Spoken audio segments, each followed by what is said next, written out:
pertama-tama Allah meletakkan binaan di atas muka bumi ini yang berada di Makkah.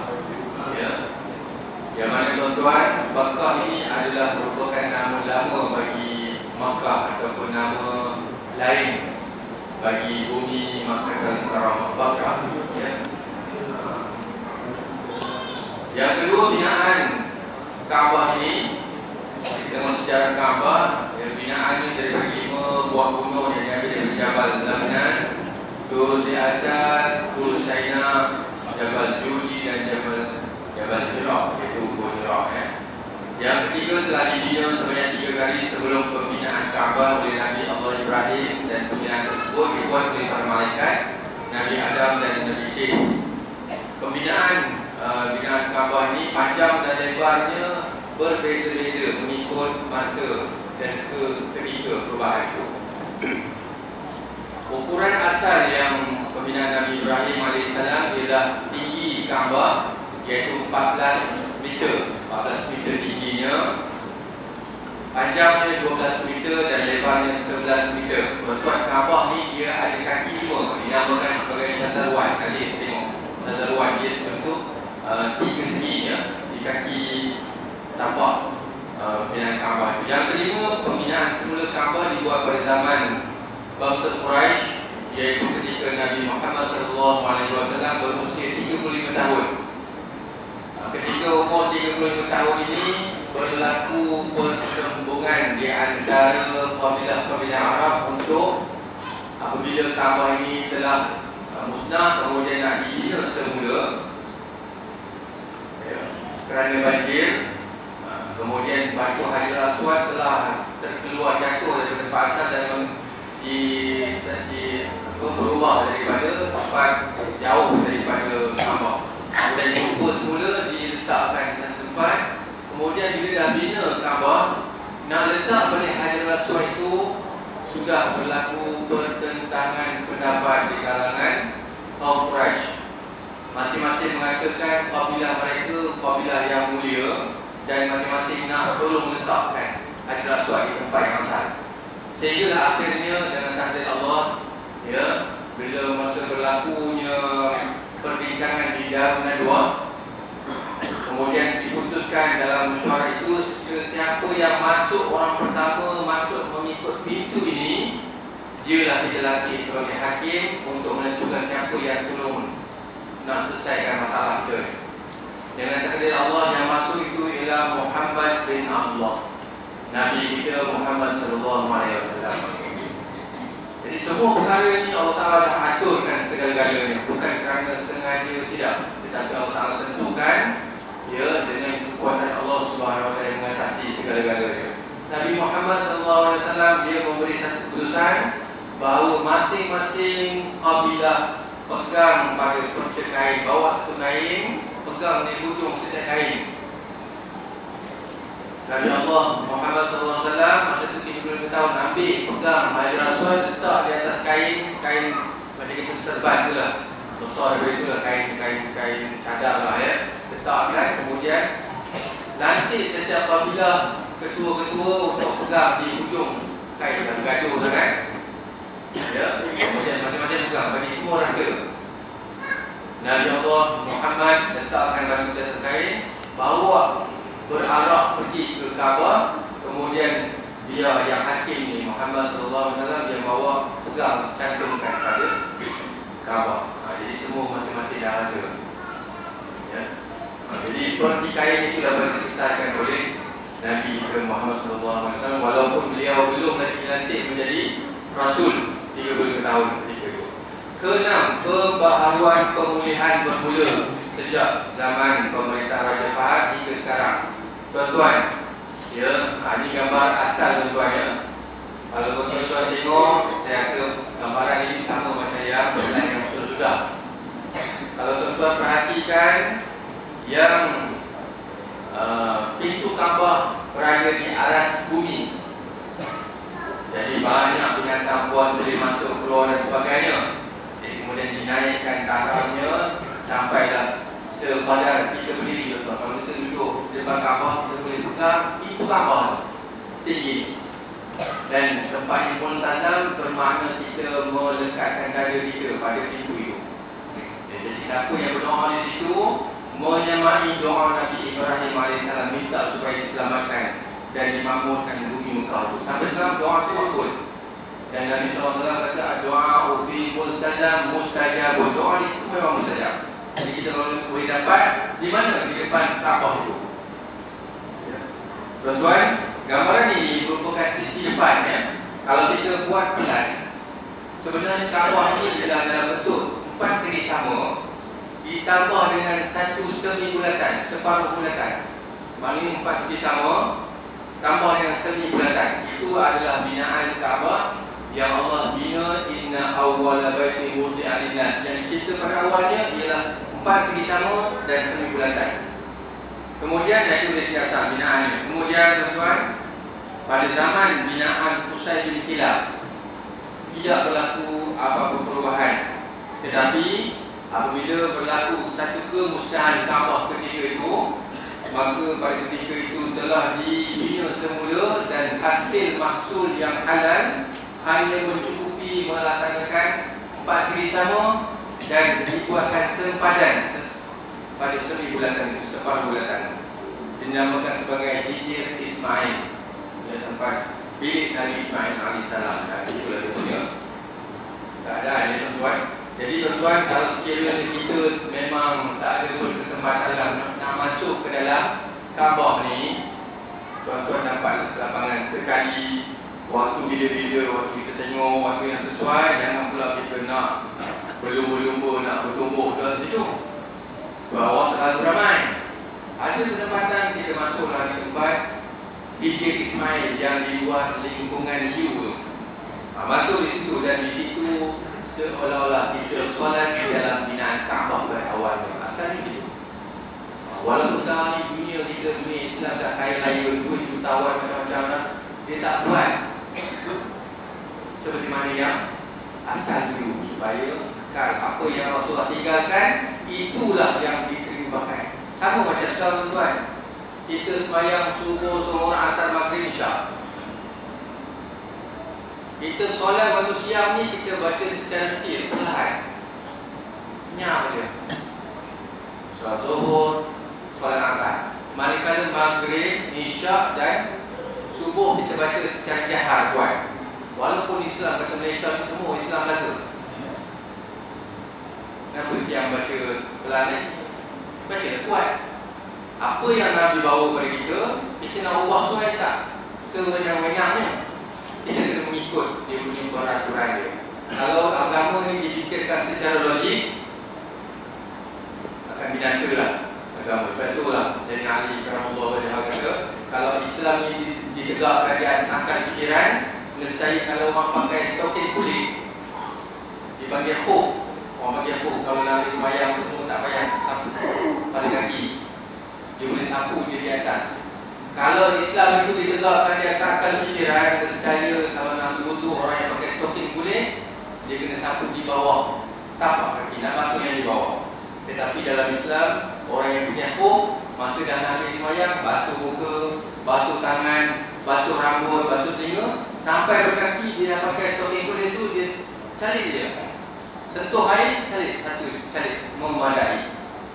Jadi agama ini dia merujuk kepada hukum hakam agama.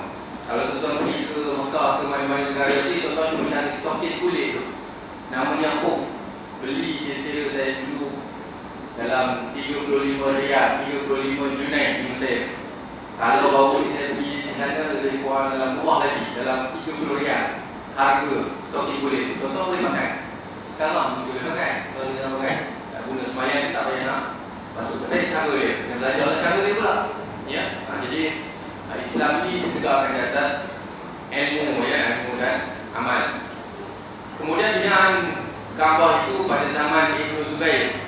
Kemudian binaan daripada Hajjaj Al-Thaqafi, dia lebih tinggi lagi, ditinggikan Kaabah. Jadi tuan-tuan kalau tengok di bahagian tapak di bawah tu yang berwarna kuning keemasan itu adalah tapaknya, dinamakan sebagai Syazarwan binaannya. Kalau tuan-tuan dapatlah kita masuk, kita tunaikan di depan Kaabah itu dengan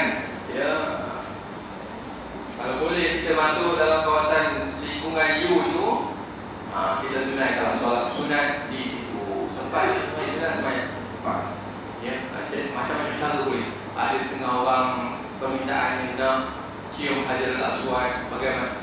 Jadi tuan-tuan, ya, macam-macam boleh kita buat di sana. Cuma dalam setahun dua ni ada beberapa sedikitlah satu gerak kerja daripada orang ya, masa berada di Masjidil Haram ni. Dan memang menjadi kepuasan bagi seseorang untuk mencium Hajarul Aswad. Dia tanya bapa-bapa, ibu-ibu nak tak kita nak cium tak Hajarul Aswad? Dia kata nak. Dia pun cakap nak aja, dia bawa orang datang. Tepung, dia bawa pergi. Habis semua orang ditolak ya. Habis kita tu dia nak 400 rial. Saya jumpa kit banyak apa? 5 sampai. Dia tak ada bawa duit. Dia kata saya tak nak bagi. Dia kata akhirnya dia rampas beg makcik ni, dia ambil duit.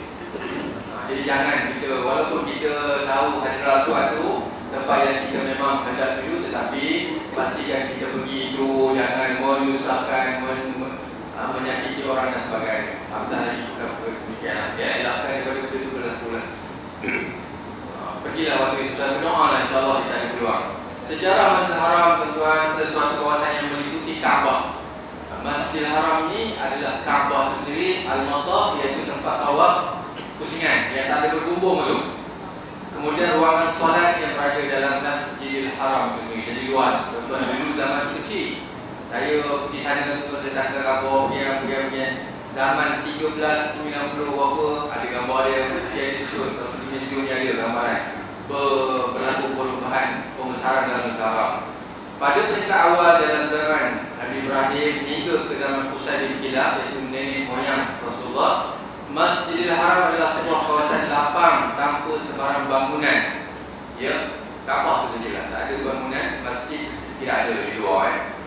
Pada tahun 17 Hijrah, kawasan Masjidil Haram diperluaskan oleh Khalifah Umar Al-Khattab. Kemudian diperbaharui oleh Khalifah Uthman bin Affan pada tahun 26 Hijriah. Ini jadi ijtihad sahabatlah buat masjid ya. Yang keempat, pembesaran berterusan dari masa ke semasa hinggalah ke saat kita sekarang ini.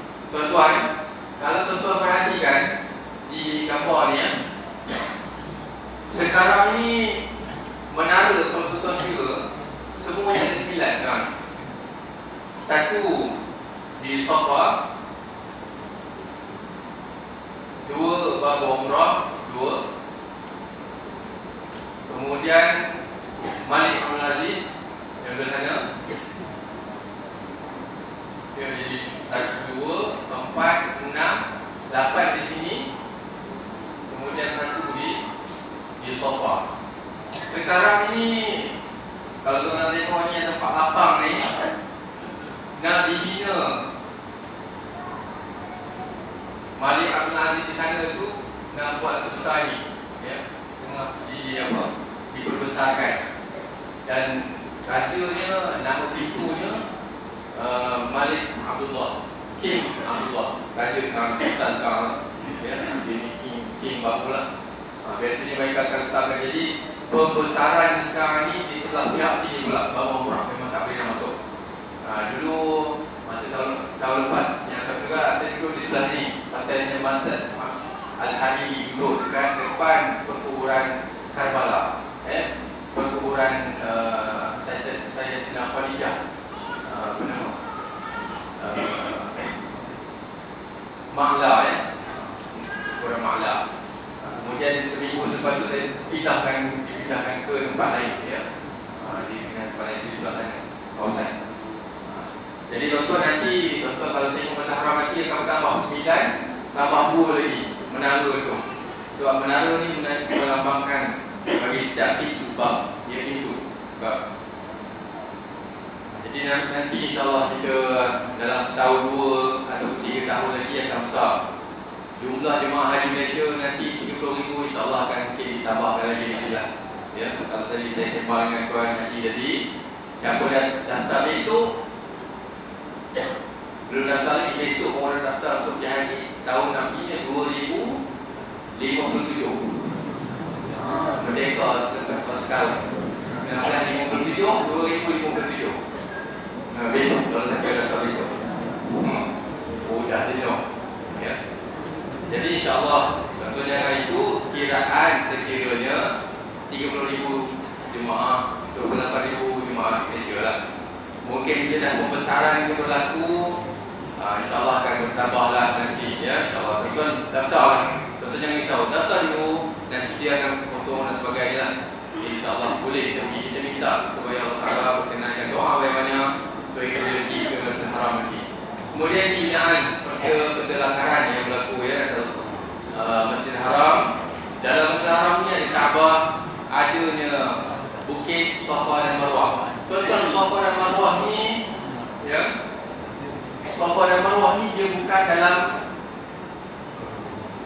kawasan masjid, walaupun dia bersambung dengan masjid ya. Jadi kalau sekiranya jemaah itu dia memang tak boleh masuk dalam masjid, tuan-tuan boleh masuk kerana di tempat sa'i dan tempat Safa dan Marwah itu. Walaupun binaan itu sama, tapi orang yang usul biasanya wanita lah, nak pergi tengok bila sampai dia dalam kawasan Mekah, orang lain pergi melaksanakan umrah, dia sampai itu dia nak masuk masjid kerana keusuran tak boleh masuk. Jadi dia pun pergi juga duduk di dalam kawasan antara Safa dan Marwah, tengok saja. Kerana itu dibenarkan, kerana Safa dan Marwah itu ialah syiar Islam, bukannya ya, kawasan dalam masjid. Kemudian seterusnya tuan-tuan, ini Kaabah ya, Kaabah penjuru Hajar Aswad nombor 1. Nombor 2 kita tengok penjuru Iraqi.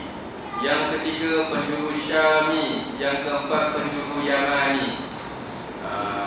Yang kita biasa tahu, kita biasa perhatikan ya, yang kita tahu ialah penjuru Hajar Aswad. Dulu memang ada satu garisan. Sekarang ni tanda ni tuan-tuan ialah adanya lampu Kalimantan berwarna hijau di bangunan masjid. Bukannya pada Kaabah tu ada lampu hijau, tidak. Tetapi berbetulan hujung sana di bangunan masjid ada lampu berwarna hijau. Itu sempadannya. Kemudian yang kelima, Hajar Aswad itu sendiri.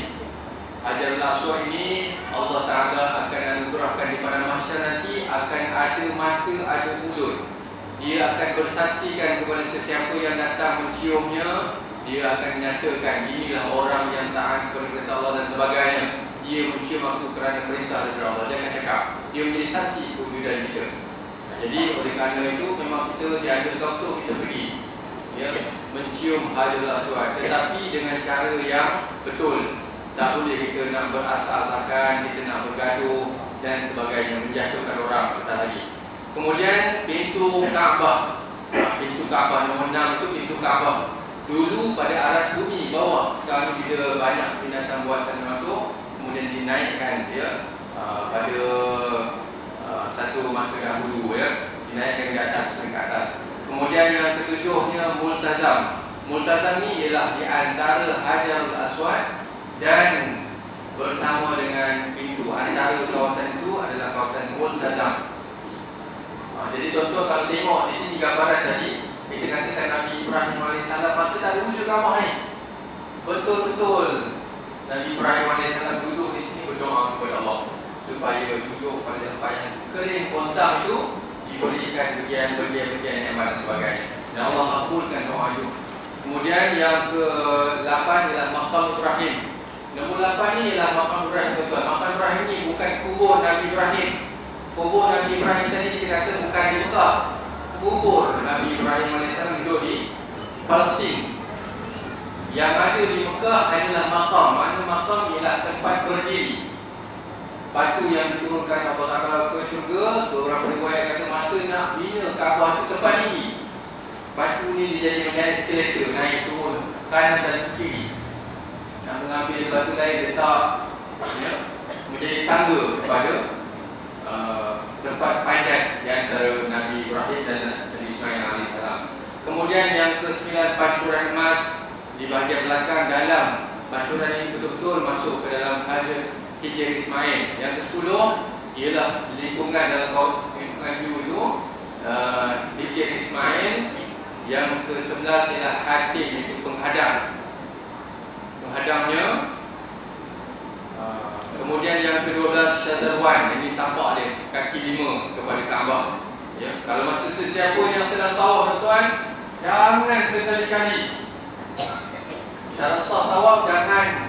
memasuki dalam kawasan Kaabah. Kalau katakan dia mula tawaf, tuan, jangan kakinya kaki-kaki buat tendang. Pusingan itu tidak dikira. Dan begitu juga kalau dia pusing, tuan-tuan, dia sentuh pula hati ni menghadap, pun pusingan itu tidak dikira sama sekali. Jangan sentuh walaupun apa dalam keadaan Kaabah. Jadi tak boleh sentuh syazarwan, tidak, hatim pun tidak, dan apatah masuk dalam Kaabah. Dan yang ke-13 ialah kelambu Kaabah. Yang berwarna hitam yang ditukar setahun sekali perubahan itu. Jadi amalan di Masjidil Haram, tuan-tuan, kita perlu perbanyakkan amalan-amalan soleh seperti tawaf dan solat masjid sana. Amalan yang paling baik, paling sempurna, paling dituntut pada Islam ialah tawaf di sana. Kita perbanyakkan, ya, sekali tawaf bermakna 7 pusingan. Kalau sekiranya hari ini dia buat tawaf 2 pusing, tak ada jadi hidup. Lepas tu dia balik rumah, dia masak nasi yang betul, petang sambung lagi 3 pusingan, baru 5. Pendang pula balik, besok pagi dah buat. Besok dia sambung lagi 2, dah 5 tambah 2, 7. Barulah hari kedua tu lengkap 1 kali tawaf. Boleh tak dia nak pusing-pusing, dia nak tahan-tahan? Boleh, memang boleh, tak ada masalah. Jadi memang dituntut untuk kita melakukan ibadah yang paling afdalnya ialah melaksanakan tawaf di Baitullah Haram. Tak ada tempat lain tawaf pun. Macam kita tawaf tak dapat apa pun. Pusing nama ibadah kan. Jadi tawaf hanya di Makkah Mukarramah di sana, ya. Kemudian salat sunat kita berbanyakkan. Yang kedua, membaca Al-Quran, tuan-tuan. Kita berbanyakkan bacaan Al-Quran di sana. Saya juga pesan kepada jemaah di sana, masa berada di sana lebih kurang dalam 30 hari lebih kurang. Tuan-tuan, kalau boleh khatam Quran, khatam. Satu hari ambil dalam 1 juzuk atau sejuzuk setengah. Takut-takut di ujung tu seko dan sebagainya. Kalau sekiranya tak sempat, tuan-tuan kena rancang ni supaya kita sampai di sana kita lebih bersedia. Kalau sekiranya kita dah tak sempat nak buat kerana uzur dan sebagainya, kena pula masa uzur, tuan-tuan cubalah baca bagi setiap surah Al-Quran itu ada 114 surah, kata. Tuan-tuan ambil aja 10 ayat, 10 ayat, 10 ayat, 10 ayat, setiap surah baca. Jangan dia kosong. Kita kena ada target. Al-Quran mesti kita baca di sana. Semayang kita kena jaga. Tawaf kita kena buat setiap hari sekali, contohnya. Maknanya ada target yang kita berada di muka apa nanti. Contohnya kalau dalam bulan ini semalam ada orang pergi ke umrah semalam. Pergi dalam tempoh 2 minggu, di sana apa nak buat? Dia kena rancang tu. Kalau kita Quran tak dapat nak khatam 30 juzuk dalam tempoh umrah, kita khatamlah 10 ayat, 10 ayat, 10 ayat. Tapi 10 keseluruhan surah itu kita baca. Surah Yasin kita ambil 10, surah Safat kita ambil 10, kita ambil 10, baca Al-Quran. InsyaAllah bukan dalam mana khatam itu pula, tapi kita tentukan Al-Quran itu ada bersama kita di Masjidil Haram itu nanti di Mekah, ya. Yang ketiga, berzikir. Minggu lepas kita dah ceritakan kelebihan zikir yang paling ringan di mulut, berat timbangan di sisi Allah. Allah sayang 2 kalimah. Ingat lagi surah 1. Subhanallah wa bihamdi subhanallahil azim. Jadi kita baca ni, subhanallah wa bihamdi subhanallahil azim. Rasulullah kata khafifatan fil lisan, ringan pada mulut, thaqilatan fil mizan, habibatan ila rahman. Ringan di bibir, berat timbangan. Allah sayang kalimah ini. Baca subhanallah wa bihamdi subhanallahil azim. Afdal doa zikir la ilaha illallah, baca. Yang keempat, selawat ke atas Nabi sallallahu alaihi wasallam. Yang kelima, jauhi perkataan makruh dan lama, perkataan sembang-sembang, perbuatan dan sebagainya, elakkan. Ya, duduk di muka tu mulut memang kita kena jaga, dan moga-moga perkataan itu bawa balik Malaysia, mulut kita pun nanti jaga juga. Yang keenam, berniat i'tikaf dalam masjid. Nawaitul i'tikaf di hadzal masjid lillahi ta'ala. Kita sama-sama duduk dalam masjid, ya. Kemudian tuan-tuan, kita terus pindah juga kepada kewujudan. Tuan-tuan, di Mekah ini yang menjadi unsur yang paling utama yang kita pergilah, selain daripada tempat para malaikat, para rasul dan sebagainya, ada adanya batu daripada syurga, iaitu Hajarul Aswad. Yang kedua, Maqam Ibrahim, tempat Nabi Ibrahim berdiri. Yang ketiganya, Ma'u Zamzam, air Zamzam. Ya, air Zamzam ini dari sejarahnya bermula daripada sejarah Hajar dan puteranya Ismail, yang bermula daripada sebuah lembah yang besar bagi tiada berpenghuni. Asalnya tak ada apa, tetapi dengan sayap ataupun daripada malaikat Jibril alaihissalam memukul sehingga terpancarnya Ma'u Zamzam, air Zamzam yang dimuliakan. Hari-hari orang minta bawa balik ke Malaysia. Jumlahnya orang tuan-tuan, kalaulah dalam kajian saintis yang mengatakan kalau air Zamzam itu tak diminum oleh manusia, saya dunia ni boleh tenggelam. Bayangkan berapa tahun dah tu. Jemaah haji Malaysia kalau setiap orang balik 10 liter dah tentu kan, pergi umrah ke, balik haji ke, masing-masing ada bawa. Tapi ada satu berita yang saya dengar, jemaah daripada India cukup kesiangan kerana mereka bagi agama Hindu, mereka menganggap sungai Gangesnya adalah air yang paling nak masuk tak boleh dalam India. Jadi mereka buat macam mana tuan? Mereka masa buat haji tu, kain ihram itu kendam dalam air Zamzam. Lepas tu dia mohonkan, bawa balik India, bubuh dalam, ambil air biasa tu, kendamkan air tu, itulah jadi air Zamzam mereka. Sebab dia dasar kerajaan dia tak bagi, kerana perbezaan dari segi itulah.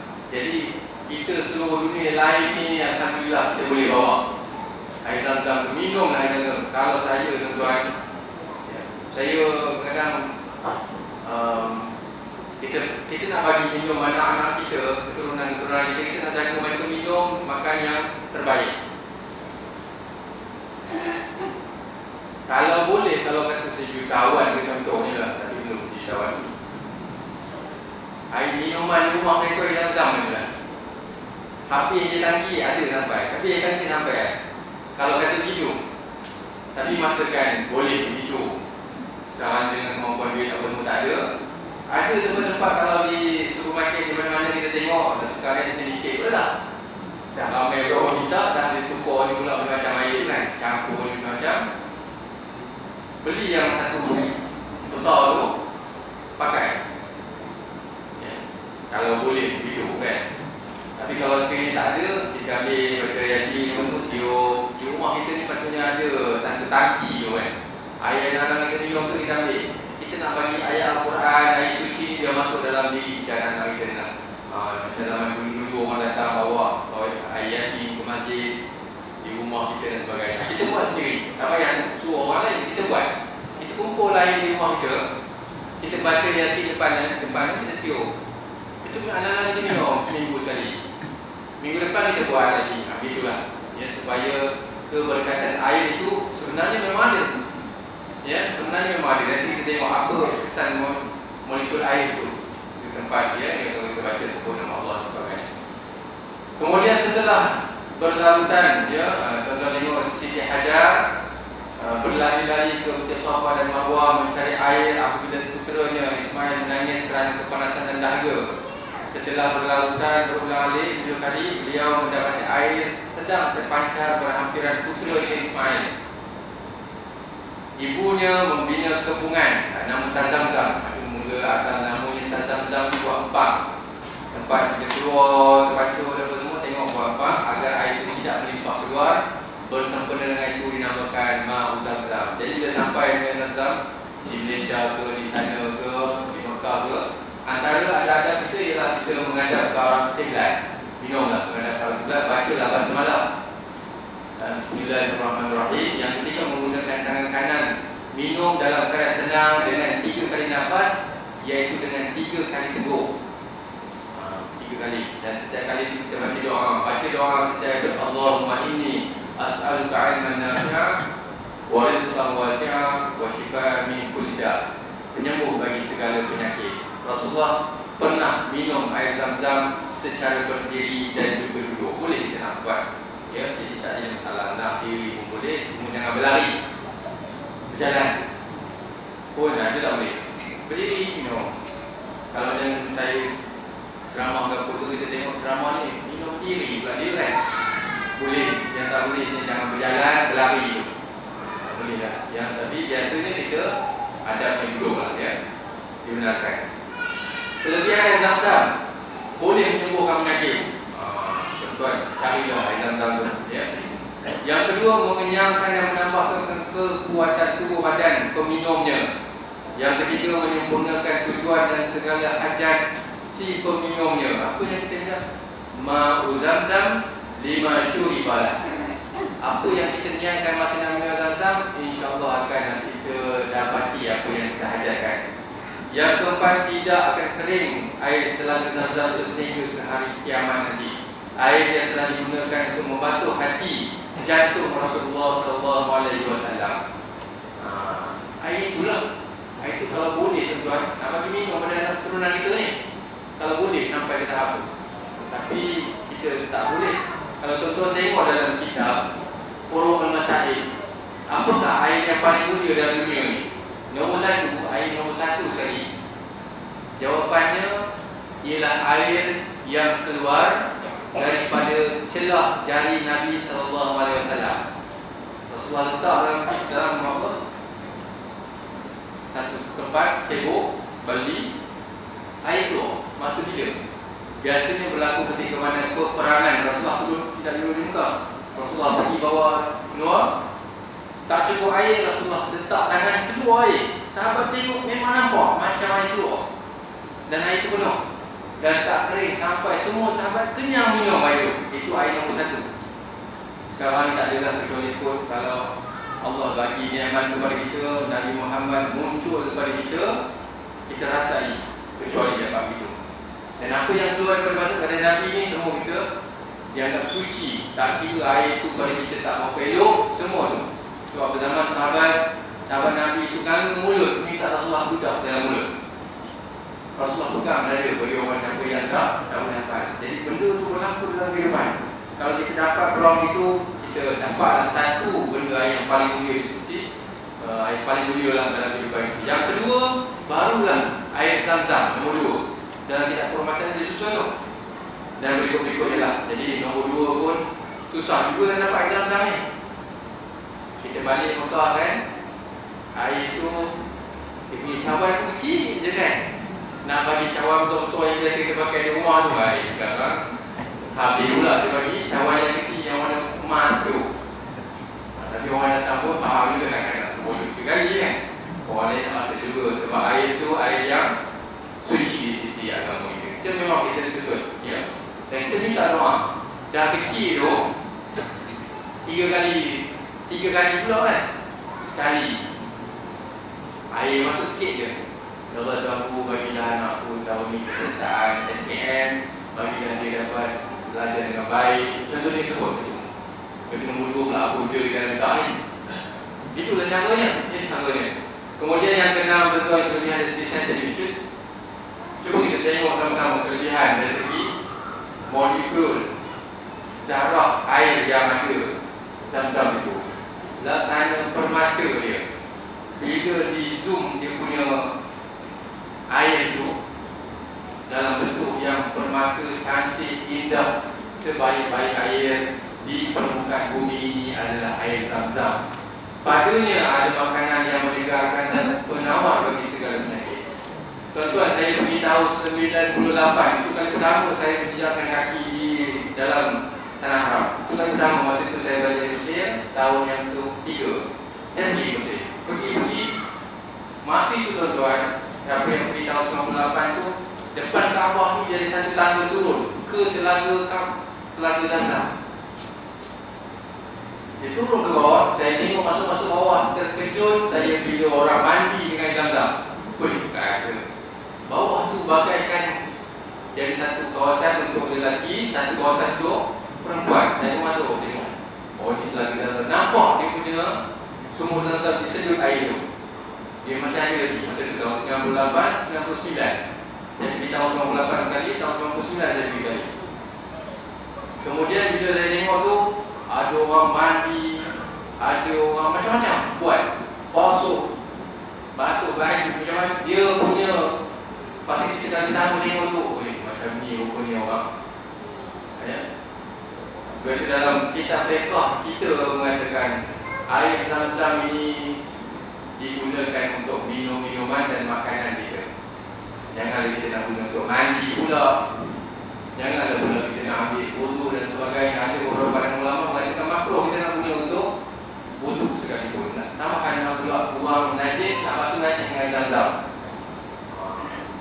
Zaman dulu lah, sekarang ni semua orang dah makin ramai jemaah kita. Takkan nak guna tempat lain pula ya. Jadi sebaik-baik air di permukaan bumi adalah air Zam-Zam. Padanya ada makanan yang menyegarkan dan penawar bagi segala penyakit. Ada penyakit yang tuan kita sapu pada dada, pada tangan kita, pada ya, isyarat jantung kita dan sebagainya. Kalau ada benda-benda yang insya-Allah Tuhan bagi. Saya tengok ada sahabat saya ada satu penyakit alergi dia. Dia sampai satu ketika dalam setahun tu 2-3 kali tangannya mengelupas pecah sampai kalau tempat yang luas jari ni sampai dia terbelah. Daging tu kulit dah habis dengan dagingnya. Bila sampai di sana dia kata, tuan, cuba ambil air Zam-Zam satu, berdoa kepada Allah, sembuhkan daripada penyakit. InsyaAllah tak lama kemudian alhamdulillah sembuh. Benda ni memang berlaku pada sebelum balik ke tanah air, memang sudah berlaku perbezaan yang ketara pada kesannya itu. Ya. Okey, jadi tuan-tuan, kawasan Masyarakat kita dah tengok ya, kawasan Mekah. Kita bicarakan ini dalam 5 tahun ini tuan-tuan, ada 15 diri lagi ni. Tuan-tuan janganlah tidak menghadiri kursus ini. Tuan-tuan datanglah ya. Sebab kita akan bincang nanti ke depan nanti bagaimana cara nak buat. Hari ini baru kita tengok sejarah kita macam mana Mekah ini cukup mulia di sisi Allah. Dari segi sejarahnya, dari segi kelebihannya. Tuan-tuan, kita tak lama lagi kita akan bicarakan Mekah, Mina, Muzdalifah, Arafah. Nama-nama ni memang sentiasa kita akan sebut. Ya. Mekah nombor 1, nombor 2 yang berhampiran dengan Mekah, Mina. Tempat melontar jamrah. Yang kedua, yang ketiga ialah Muzdalifah dan yang keempatnya Arafah. Arafah ya. Jadi kawasan-kawasan Masyarakat, kawasan-kawasan dia. Jadi tuan-tuan, ada 10 minit lagi saya buka pada sesi tuan-tuan untuk berbincang, bertanya dan sebagainya. Sekiranya saya tahu, insya-Allah saya akan nyatakan. Tuan-tuan jangan tinggi sangat. Jangan tinggi sangat soalan tanya tu. Ya, kerana kita baru peringkat sejarah ni. Kalau kita takut nanti jemaah kita yang baru sampai, baru nak mengenali hukum akan sebagainya, nanti kalau dia agak keliru ya. Sebab haji ni dia satu komponen yang besar yang kita kena tengok pada keseluruhan, kita kena faham dulu insya-Allah. Tapi macam mana pun cubalah. Betul boleh tanyalah insya-Allah ya. Tadi saya nak pada topik ni, Ustaz tadi yang apa kalimah yang Ustaz kata kalau dapat ia takjub subhanallah. Okey, kalau yang dapat musibah astagfirullah. Yang begitu. Alhamdulillah dapat nikmat. Oh, dapat nikmat. Ucapan yang ini tahun lepas ni, saya cerita ni tahun lepas lah. Sebab saya berpeluang menjadi penceramah, menjadi maktab di kursus perdana. Tuan-tuan nanti siapa yang terpilih nanti akan pergi kursus perdana ni. Yang dah selection, dah memang nama dah ada, dah siap, pasport dah siap, apa semua nak pergi. Jadi ada satu kursus perdana tu nanti. Masa itu kita minta tuan-tuan tolong perbaiki diri sepenuhnya. Jadi benda-benda yang akan bakal datang di hadapan itu benda-benda yang agak besar dalam kehidupan kita. Itulah sekali. Dan jangan sekali-kali kita menganggap kita boleh pergi haji sekali, 2 kali, 3 kali, 4 kali. Tak ada. Sekarang ni dah susah dah. Itulah sekali dan sekali itulah yang kita nak tempuh. Bila jumpa benda yang ajaib, takjub, kita rasa heran. Tak pernah jadi Indonesia begini.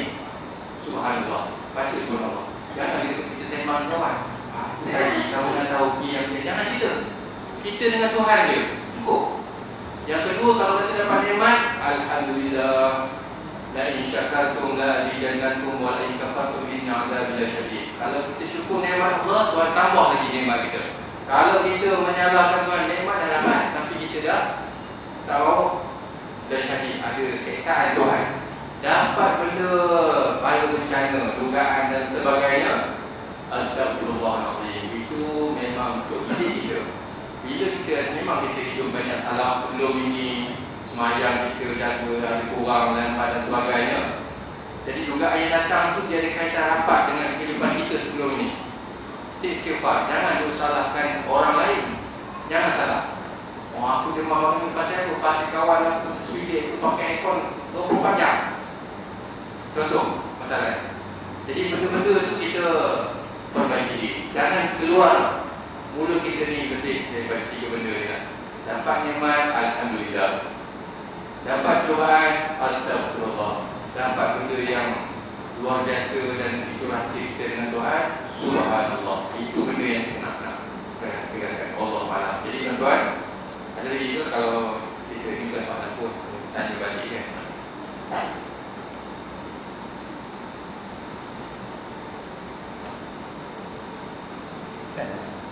Saya tadi kalau lama-lama kita jadi mana ya? Ya, dalam Zam-Zam dia malam dia memang kita kita lagi tak kenal. Lama agak tak ngerti ke. Ini mana ya? Air Zam-Zam yang dah lama. Yang dah lama. Tuan-tuan, saya jumpa sahabat saya. Dia pergi ambil, dia kata 20 tahun punya tangki air Zam-Zam tu dia simpan di rumah. Dia buka lepas 20 tahun macam biasa ada air kedak kan. Air Zam-Zam tak ada. Mana boleh? Memang boleh kita minum. Kita minum tak? Ya, tak ada masalah. Air Zam-Zam ni memang satu yang memang benda yang luar biasa. Tuan-tuan bayangkan di tengah padang pasir. Tuan-tuan fikir satu pun cukup. Rasanya pun lain. Dalam satu dunia ni rasanya pun lain. Bila cerita pun rasanya payah-payah, rasa lain. Budak-budak yang baru dia cium-cium dia bau busuk katanya, tak nak minum. Tak boleh minum dah katanya. Rasa dulu, tak apa, minum dulu. Sebab air ni memang luar biasa. Saya pernah pergi satu tempat. Saya pergi satu masjid tu, saya pergi lawat tengok negara Arab. Di bawah masjid ni ada Zam-Zam nombor 2. Saya pun kejut ada Zam-Zam lagu nombor 2. Saya pun pergi masuk, saya minum. Rasanya memang ada sedikit persamaan dengan air Zam-Zam. Tempat masa saya belajar di Mesir, ada satu masjid berhampiran dengan masjid Imam Syafi'i. Siapa yang pergi lawat Mesir ke, boleh cuba tanya-tanya kok ada package begitu. Kalau tak ada, tak ada lah. Kayak kita ni hanya saya rasa, kemudian saya pergi, dia buka telaga dia pun kecil je. Mungkin disembunyikan saja lah. Tapi rasanya ada sedikit. Dia kata Zam-Zam nombor 2. Wallahualam tu. Dan yang bawa cerita tu, seorang imam mimpi pada malam berikutnya dan dia buka tapak kaki tempat tapak Rasulullah diri depan mimpi di situ tempat buka siang tu tengok ada tapak kaki. Dan dalam cerita tu dinyatakan Zam-Zam ini dianugerahkan. Tapi berita itu taklah sahih macam mana yang air Zam-Zam nombor 1 tu tuan-tuan. Jadi saya cuba notasikan sajalah kepada tuan-tuan untuk maklumat saja. Cuma tuan-tuan, air Zam-Zam ini kalau selagi mana ada pada kita minumlah. Ya. Okay. Okay, ini masa melakukan ibadah haji tuan-tuan. Kita belum masuk lagi bertajuk haji ya. Cuma kita nak tengok inilah kata-kata Mekah, Mina, Muzdalifah, Arafah. Dia punya zikir dia punya apa? Lagu dia Mekah, Mina, Muzdalifah, Arafah. Itulah 4 kawasan yang kita pergi. Pergerakan demi pergerakan tuan-tuan. Ya. Ini dia tempat berpanas. Kita laksana satu sahaja pakaian kita sama. Pakaian bagi lelaki 2 sahaja, bagi wanita boleh berjahit tetapi tidak ya. Kemudian di Muzdalifah. Di Muzdalifah ni tak ada hotel tuan-tuan. Duduk berapa lama ni? Duduk di Muzdalifah ni lamanya daripada 11 malam hingga pukul 11 pagi esok. Tetap sedia lah. Ya. bersedia maksudnya dari segi emosi, fizikal kita bersedia lah, ya. Duduk, ya. Di sana kita akan mengutip anak batu, ya. Ini kompleks melontar jamrah di Mina. Tadi Mekah, Mina, Muzdalifah, Arafah. Jadi tempat itu kita ingatlah, ya. Kompleks melontar jamrah ini sekarang ni dah ada 5 tingkat. Ya, sekarang ni dah ada 5 tingkat. Jadi tuan-tuan boleh, ya, kawasan yang agak jauh lah, ya, kita boleh selesaikan nanti. Okay, laluan terowong pertama. Ini baru kakak ke bawah ni baru ni. Ini baru boleh nampak. Ini bulan 9 dan 12 baru ni. Ya, dah 10 baru ni. Kita gambar ni. Terowong pertama, terowong kedua, pergi dan balik ni, ya, tempat jamarat, ya, pergi dan balik. Jemaah beramai-ramai, berpusu-pusu, semua bergerak di terowong yang sama. Perjalanan pergi 3 km, balik 3 km. Hari-hari dia pergi, ya. Dan memang peraturannya tak boleh pakai kerusi roda. Dia punya peraturannya gitu, ya. Wallahualam. Jadi ada satu dua lah benda yang tuan boleh bincangkan bersama. Kalau tak ada, kita boleh tutup lah. Okey, tuan. Kali itu ada rekod. Terowong ni. Terowong ni tidak ada aircon. Tak ada. Soalannya tidak ada aircon, tak ada, memang tak ada. Di Mina pun tuan, kemah kita asalnya memang ada kemudahan aircon, tetapi aircon ni bukan aircon macam aircon kita. Bukan macam aircon kita di rumah kita tu, dia pasang angin keluar. Tapi aircon itu tak ada. Datang angin je, angin panas. Kita pun duduk, masa duduk tu tuan pakai baju, dia punya peluh tu kita rasa turun meleleh. Dalam ihram kita tunggu, ya Allah, angin tadi. Berapa ramai, semua orang kena begitu. Semua orang. Masa itu kemarahan seseorang itu dah sampai. Kadang-kadang saya tengok mak dia datang, dah merah di mata lah. Mana tanah maaf ni ke? Tak apalah, saya tengok lah. Dia kata kami, Ustaz, dia kata, boleh tak saya tak nak duduk di Mina ni? Saya nak balik ke Mekah. Saya tak tahan, saya darurat, saya kencing pun merata dan berkabur orang katanya. 20,000 orang tanda hanya ada dalam cerita tanda hanya kita dalam 20 buah saja. Cerita di Mina ni, cerita di Mina. Tanda hanya depan dalam 20 saja. Orang hanya 10,000. Tapi bila sampai tu, insya-Allah Allah akan bantu pada kita, ya. Walaupun kemudahan kerjasama ditetapkan begitu, tuan. Dia macam orang yang sakit perut tu, dia bersilih berganti. Dia tak ada sekali sakit perut kata, atau kata, tak ada. Dia bersambung aja. Api ni masuk, orang ni keluar masuk, keluar masuk, keluar macam ni susun. Macam kita cerita tadi, peristiwa Nabi Allah Ibrahim duduk doa bagian-bagian, anak ni tunggu ni. Kita nak balik perintah Allah. Allah dah susun dah jadual dia. Tak ada serentak semua orang sakit kata tidak. Dia sakit tu ada. Tapi kita sampai masa ni kita nak bagi orang ni tunggu dah 3 orang masuk balik. Lihat apa cerita orang kata yang terang ni. Saya fikirlah Allah Ta'ala adalah susun apa dia. Jadi perkara-perkara yang sebegini memang perlukan kesabaran yang cukup tinggi, tuan. Dia kata, Ustaz saya nak balik ni Mekah ni. Ustaz cari kereta. Dah, Ustaz cari kereta pula.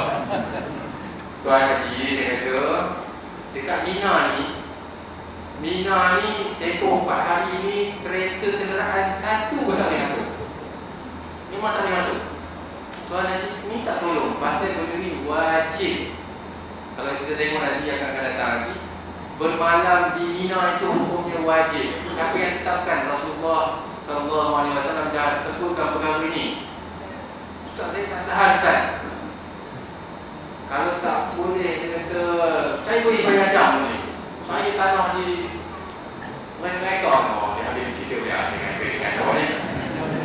Ini lain cerita ni. Sebut dia apa? Dia kata bukan masalah dam, Tuan Haji. Dam memang boleh bayar. Saya tu kambing 350 rial. Kambing, lembu 2,000 rial, unta bagian-bagian harga memang boleh. Tapi yang kita kena ada kat sini ni, bumi Mina ni, Rasulullah bercakap dengan bumi Mina. Duduk kat Mina ni, siapa yang suruh? Allah yang tentukan ni. Tuan Haji tak mampu, Tuan Haji duduk. Okey, tak apalah dia kata. Kalau kita saya terima. Kalau boleh terima, balik ke kemah balik dia kata. Satu lagi Ustaz kata. Habis lagi dia. Dan saya minta, kalau tak boleh saya balik ke Mekah, nak duduk di hotel balik, selesa begitu gini. Saya nak satu kemah, biar saya 2-3 orang ke dia. Saya kata, mana dia orangnya mengurus sebahagian ikan ada ni. Ibrahim dia kata, Tuan Haji pergilah mana-mana kemah yang ada. Dalam kemah itu, dalam satu kemah besar, ada kira-kira 200 orang duduk. Semua tutup hari dia semua orang. Saya ni pun saya duduk ini je Tuan Haji. Inilah memang di sini lokasinya memang macam ni. Tempatnya begini. Berapa hari tuan? Lebih kurang dalam 7 hari. Ya. Kita cerita ni supaya tuan-tuan kita memang bersedia terlebih dahulu. Macam merah mata ni. Ada satu kali lagi pada malam tu bukan ni. Saya balik merontak tu saya tengok, Ustaz, ada seorang makcik bergaduh. Saya pun masuk kemah. Kalau tak ada tubuh pun saya tengok kata ni.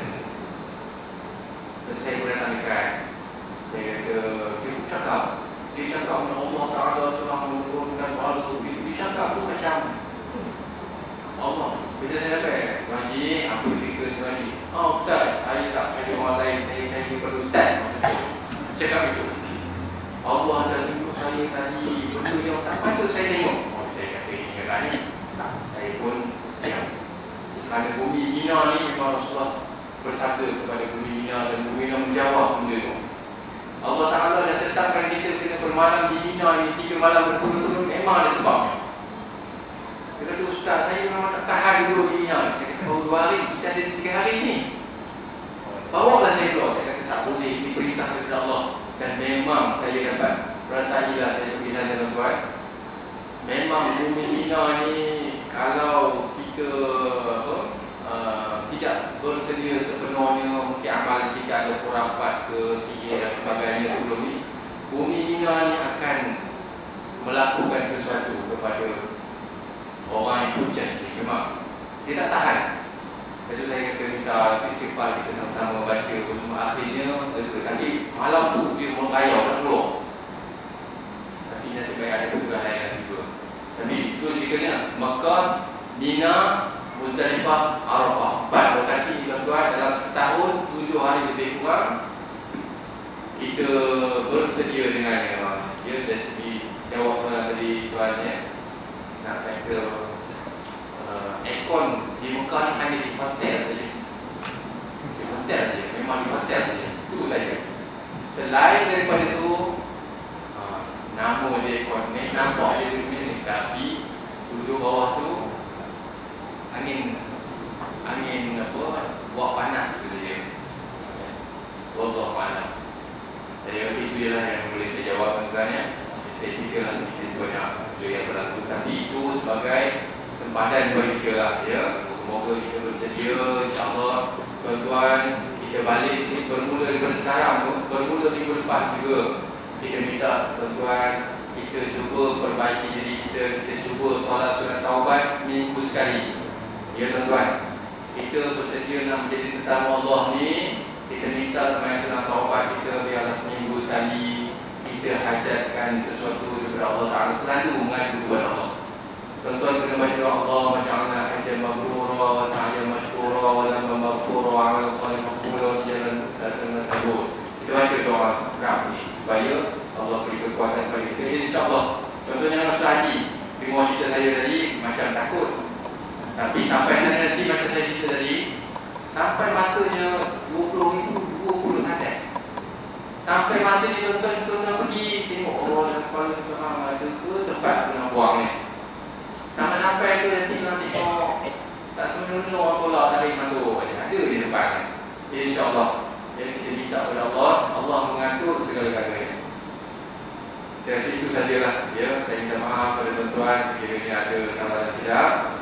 ya, terganggu emosi tuan-tuan, ya, nanti kita akan masuk, kita akan pergi lebih detail lagi cara nak buat umrah macam mana, cara nak buat haji macam mana. Penting sangat perkara itu kerana umrah ataupun haji, seseorang bila masuk menjadi ihram, dia tidak boleh terlepas dengan beberapa cara. Jangan kita balik nanti kita tersilap daripada yang sepatutnya. Alhamdulillah, Bismillahirrahmanirrahim. Allahumma syrah al-Quran al-Azim Subhana wa isabbihi umurana wa ahdihi wa jurana wa hasin bihi akhlaqana wa wasna bihi akhlaqana wa nawi bihi kuburana wa nawi bihi kuburana ya Rabbal Alamin. Allahumma jama'ana hadha jama'an marhuma wa tafarraqana min ba'di tafarraqan ma'suma wa la taj'al bidahuma fina wa la ma'ana wa la majyasba'na syaqiyya wa la makuna wa la mahruma ya Rabbal Alamin. Allahumma qina bihalalika an haramka wa aghnina bi ta'amul siwak. Allahumma rzuqna hajjan mabrura wa sa'yan mashkura